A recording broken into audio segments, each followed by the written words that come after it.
ठरलं तर मग या मालिकेच्या पुढील भागामध्ये आपण पाहणार आहोत की आता नागराज हा सुभेदारांच्या घरी आलेला असतो आणि नागराज मुद्दाम विचारतो की हे दोघे कोण, म्हणजे जे मैनावती आणि सदाशिव लोखंडे आहेत त्यांना बघून.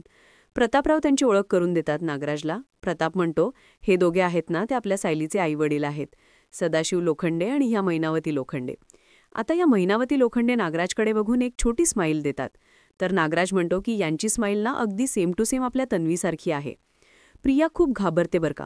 आता हा नागराज बाहेर येतो आणि त्याच्या पाठोपाठ प्रियासुद्धा येते.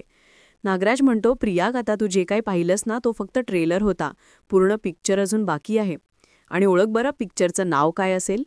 पिक्चरचं नाव असेल एक मोठा बॉम्ब. तेवढ्यात तिथे अर्जुन सायली सगळे येतात आणि अर्जुन नागराजला विचारतो, काका तू कोणत्याबद्दल बोलत आहेस? नागराजला काही बोलावं काही कळत नाही.